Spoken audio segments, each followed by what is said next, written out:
말씀은 신명기 34장 10절입니다. 구약성경 앞에서 5번째 창세기, 출애굽기, 레위기, 민수기, 신명기 맨 끝에 장 34장 10절.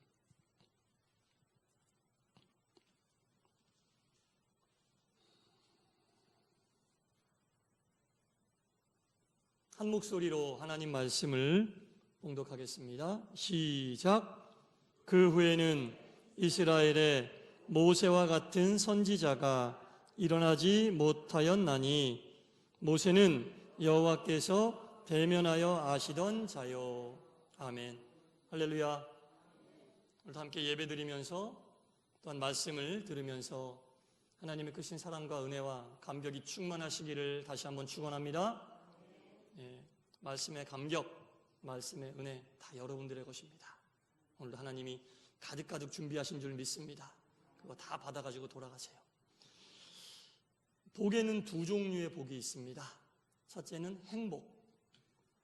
이 행복은 영어로 해피. 근데 이 해피의 어근이 happen, 우연히 발생하다라고 하는 단어에서 왔다고 합니다. 행복은 참 좋은 건데 행복은 우연히 오는 복을 행복이라고 합니다. 예기치 않았는데 갑자기 오는 복, 이거 다 행복입니다. 여러분, 행복한 삶을 사시기 바랍니다. 그런데 이 행복은 꾸준한 복은 아니에요. 행복은 잠깐 우연히, 이 해피의 어근이 happen, 우연히 발생하다 해서 왔듯이 우리 가운데 소소하게 간혹 가다가 발생하는 복이 바로 행복입니다. 또 다른 복은 축복입니다. 축복은 blessing은 이 어원은 bread, 피에서 온 거예요. 그러니까 진짜 축복은 바로 피라는 얘기입니다. 그리스도인에게 축복을 주는 피는 어떤 피겠습니까? 예수 그리스도의 보혈인 줄 믿습니다. 피는 생명입니다, 여러분. 피는 생명이에요. 그래서 예수님으로부터 받은 우리의 축복은 바로 생명의 복이라는 겁니다. 죽을 수밖에 없는 우리가 살아난 복, 그 복이 바로 축복이고 그 복이 바로 우리에게 은혜가 되는 복입니다. 그래서 우리는 축복을 받았고 받은 축복을 이웃과 나눠야 됩니다. 그래서 우리가 그리스도 예수의 보혈의 피로 복을 받음을 깨달으시고 또한 그 복으로 인하여 주변 여러 사람들에게 축복을 나눠주는 축복의 메신저가 되시기를 간절히 축원합니다. 네. 오늘 본문에 모세라고 하는 사람이 나오는데요. 이 모세는 굉장히 위대한 선지자예요. 지금도 이스라엘 백성들이 정말로 존경하는 3명의 위인을 꼽으라면 아브라함, 믿음의 조상인 아브라함, 그리고 모세, 그리고 다윗 임금 3명을 꼽습니다. 그래서 이스라엘 국기에 보면 이 가운데 이게 삼각형이 2개가 있잖아요. 그것을 다윗의 별이라고 그래요. 그래서 우리나라는 역사상 가장 태평천하를 따져라 그러면 세종대왕 때를 많이들 따진다고 그래요. 문화도 발전했고 백성들이 먹고 살기 좋았고 외세의 침략도 없었고, 근데 이스라엘 백성들은 다윗 임금 때를 가장 태평성대 시대였다라고 이야기하면서 다윗 왕 시기를 굉장히 그리워한다고 합니다. 여하튼 오늘 본문에는 모세가 나오니까 이 모세가 어떤 사람이었는가? 하나님이 모세를 얼마나 대단하게 생각하셨는가 보세요. 이스라엘에 모세와 같은 선지자가 일어나지 못하였다. 모세 이후에 모세와 같은 선지자를 볼 수가 없었다. 엄청난 축복이에요. 어느 정도 축복인지 그 다음 구절에 바로 답이 나옵니다. 모세는 여호와께서 대면하여 아시던 자요라는 겁니다. 여러분 지금 대면 예배 드리고 있잖아요. 대면은 뭐예요? 만난다는 얘기입니다. 하나님을 인간이 만날 수 없어요. 하나님을 볼 수도 없어요. 죽어요. 어떤 사람이 야, 나 하나님 좀 보여줘. 그럼 나도 하나님 믿을게. 그랬더니 믿음 좋은 사람이 손잡고 밖으로 데리고 나가서 태양을 가리키면서 저건 먼저 봐라. 태양 볼 수 있어요? 못 보잖아요. 야, 어떻게 태양을 봐? 그랬더니 하나님이 만드신 태양도 못 보는 주제에 어떻게 하나님을 본다고 네가 몇십만 배, 몇백만 배 더 밝은 하나님 보면 넌 죽어. 인간은 하나님 못 봅니다. 하나님이 만드신 태양도 못 보잖아요. 그러니까 이 모세는 이런 인간임에도 불구하고 하나님과 대면했던 사이라는 거예요. 성경에 하나님과 대면한 사람이 없어요. 모세는 하나님과 대면했어요. 이렇게 지금 봤다는 얘기입니다. 하나님을 만났다는 얘기입니다. 얼마나 하나님께서 모세를 사랑하시고 특별하게 위대한 선지자로 여기고 계셨는지 알 수 있습니다. 출애굽기 33장 11절에 보면 이런 말씀도 나옵니다. 사람이 그 친구와 이야기함 같이 여호와께서 모세와 대면하여 말씀했다고 나옵니다. 대면하기만 한 것도 대단한데 친구와 같이 대면하여 말씀했다. 여러분, 부모님에게도 못할 이야기를 누구에게 합니까? 친구에게 합니다. 형제자매에게도 못할 이야기를 친구에게 합니다. 하나님은 모세를 친구처럼 생각해 주셨다. 그만큼 모세를 친밀하게 생각했고 그만큼 모세를 위대하게 가까이 여기셨던 분이 바로 우리 하나님이시라는 겁니다. 이 모세가 120살 살았거든요. 120살 때 죽었어요. 하나님의 부르심을 받았는데 이 모세의 120살을 산 모세도 처음부터 하나님께 이렇게 인정받았던 사람은 아니었어요. 모세의 삶을 40 나눕니다. 상중하 1편, 2편, 3편 이렇게 40으로 나누는데 첫 번째 40년의 인생은 태어나자마자 죽을 수밖에 없는 인생이었잖아요. 그때 당시 노예였던 히브리인의 아들로 태어나면 무조건 죽는 거예요. 그게 법이었어요. 애굽의 왕이 히브리 노예의 아들들을 다 죽여라 명령을 내렸어요. 그런데 어머니 아버지의 신앙으로 조금 키우다가 이제 그 울음소리가 집 밖으로 나갈 만큼 크니까 더 이상 집에서 못 키우잖아요. 그래서 갈대 상자를 만들어서 나일강가에 띄웁니다. 그래서 모세를, 그 이름의 뜻이 뭐예요? 물에서 건져낸 자란 뜻이잖아요. 모세가 그 둥둥둥 떠가는 물 갈대 상자를 나일강 하구에서 물놀이하고 있었던 그 애굽 나라의 공주가 발견하고 물에서 건져내서 자기의 양자로 삼잖아요. 그래서 모세의 전단기 40년은 모세의 인생 중에 가장 화려하고 모든 것을 다 가지고 왕자로서 제왕의 교육을 받고 모든 것을 누리면서 살았던, 왕자의 합당한 권력을 누리면서 살았던 그 기간이 바로 모세의 인생 중에 가장 화려한 시기, 전반기 40년이 바로 그런 인생이었습니다. 인생으로 치면 가장 화려한 시기였지만 하나님을 몰랐던, 영으로는 죽었던 시기였어요. 이 40년을 지나고 두 번째 40년은 어떤 40년인가? 살인자로서 이제 쫓기는 신세가 되어 미디안 광야로 도망을 가잖아요. 도망을 가는데 거기에서는 아무것도 자기가 가질 수 있는 게 없었어요. 처음에 40년을 이 모세는 스스로 어떻게 생각했냐면 I am something이라고 생각했어요. 나는 무언가를 가진 자.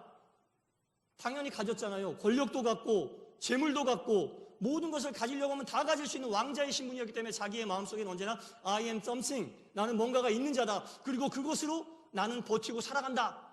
이렇게 살고 있었던 40년 지나고 미디안 광야에 왔을 때는 정말 아무것도 없는 거예요. 미디안 처녀하고 결혼해서 그 장인이 운영하던 양을 치는 일개 목동에 지나지 않았습니다.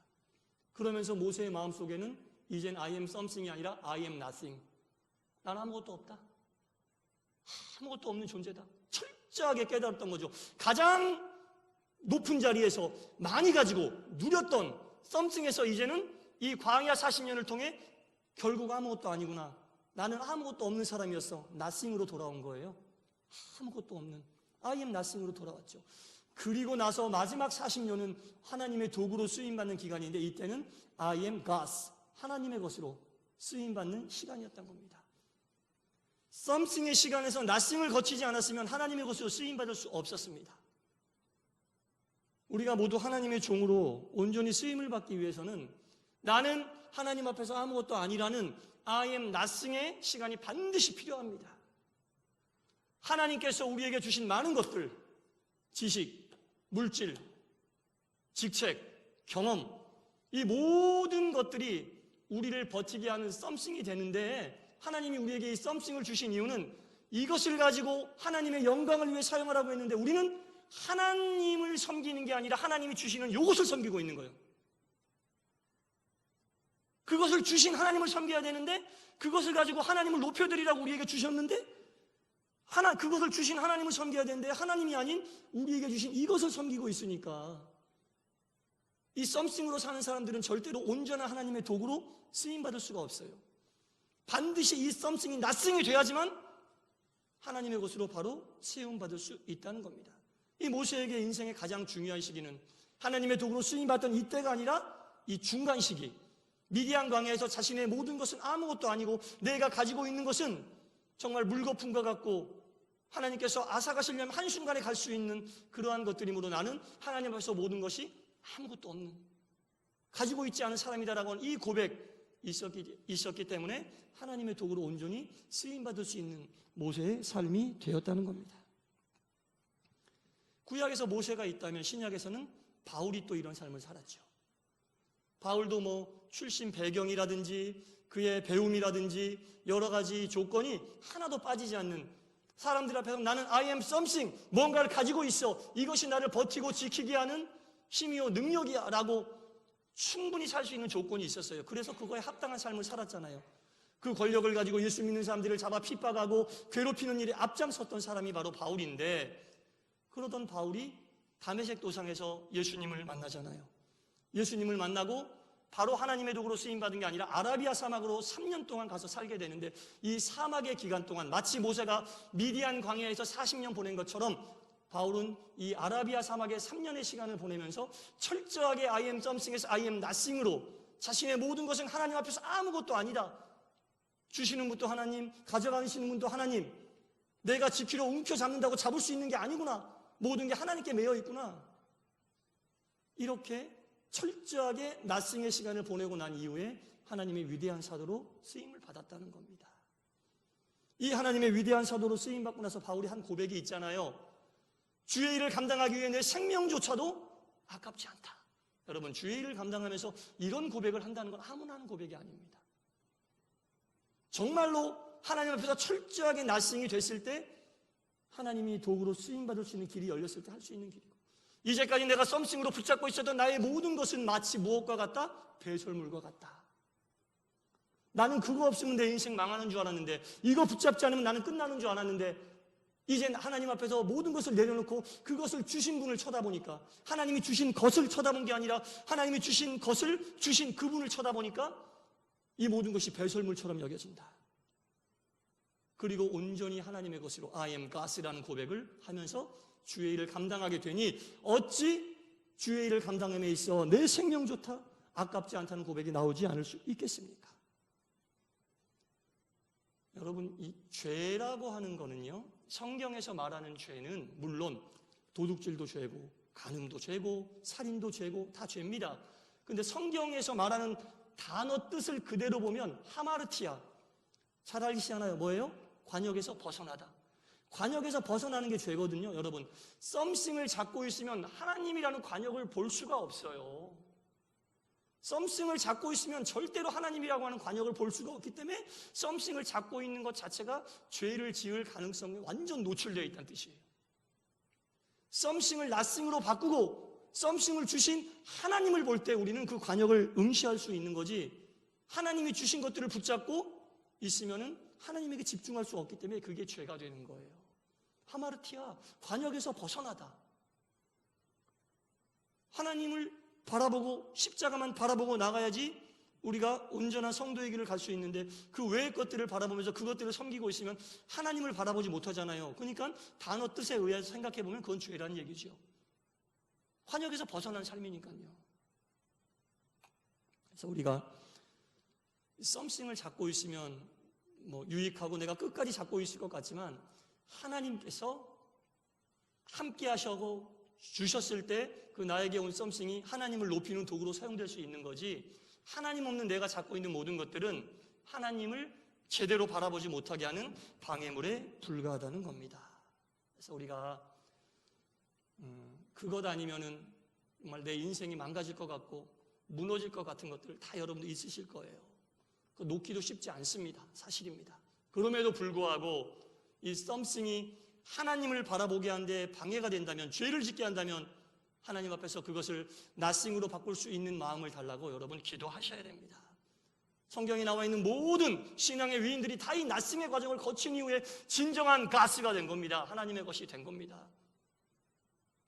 너희는 먼저 그의 나라와 의를 구하라. 먼저 하나님의 나라와 의를 구하라. 그리하면 모든 것을 채워주시리라. 할렐루야. 모든 것이 썸씽이에요. 하나님의 나라와 의를 구하면 썸씽을 채워주시는데, 우리는 썸씽을 붙잡고 하나님을 응시하지 못하고 하나님의 나라와 의를 먼저 구하지 못하면 하나님이 주시는 이 모든 것을 받을 수도 없는 얘기죠. 네. 그래서 우리가 nothing이 없이는 우리가 갖고 있는 썸씽이 무의미하다는 것을 알아야 됩니다. 그리고 하나님께 죄를 지을 가능성이 아주 농후하다. 그것을 주신 하나님을 바라봐야 되는데 주신 것들을 섬기고 있는 모습은 온전한 신앙의 길이 아니다라는 거죠. 그래서 우리가 이 nothing의 시간을 반드시 거치고 하나님이 주신 것들은 온전히 하나님을 높이고 하나님을 위하는 것에만 사용해야 한다는 겁니다. 그래서 우리 찬양 한 곡 부르시겠습니다.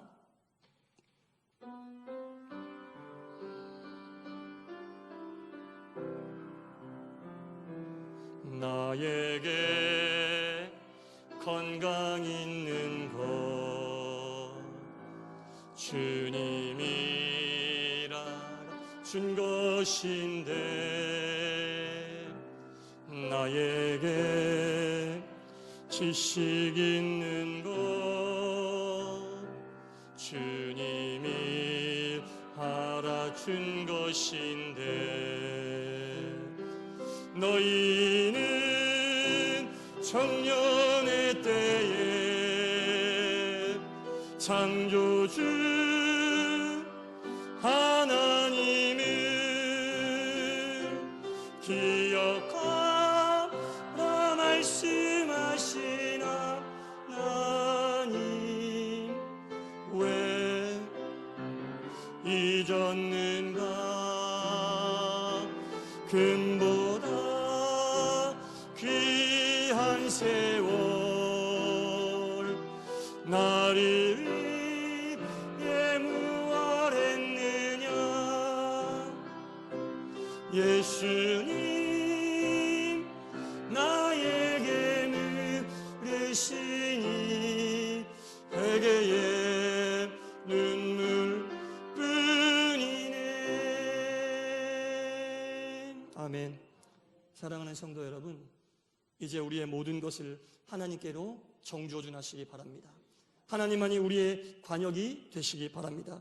절대로 썸씽으로 인해 하나님께로 나아가는 그 관역이 벗어나지 마시기 바랍니다. 그래서 우리 하나님께서 보시기에 합당하고 먼저 하나님의 나라와 의를 구하는 모습으로 하나님께서 모든 것을 채워주시는 축복의 삶을 사시기를 간절히 축원합니다. 기도하겠습니다. 하나님, 하나님께서 내게 주신 모든 소유와 지식과 권세와 재능과 건강과 물질을 통하여 하나님을 높이고 영광 돌려야 해야 합당한데, 우리의 삶을 되돌아보니 오히려 그것을 섬기고 그것으로 인해 하나님의 등을 돌린 적이 있었음을 또한 고백합니다. 이 시간 회개합니다. 용서하여 주시옵소서. 그래도 우리를 포기치 않으시고 하나님을 떠나선 아무것도 아님을 깨닫게 하시사 다시 주 앞에 나와 회개하고 용서를 구하고 하나님의 자녀로 살기를 다짐하고 결단하게 하신 은혜 또한 감사합니다. 이제 온전히 주님과의 관계가 바로 회복되어 하나님의 뜻대로 먼저 나라와 의를 구하며 하나님께서 주시는 복으로 만족하고 살기를 다짐하고 결단한 저희들 되게 하여 주시고 하나님 홀로 영광과 존귀를 거두시는 삶을 살게 하여 주옵소서. 예수님 이름으로 기도드리옵나이다. 아멘.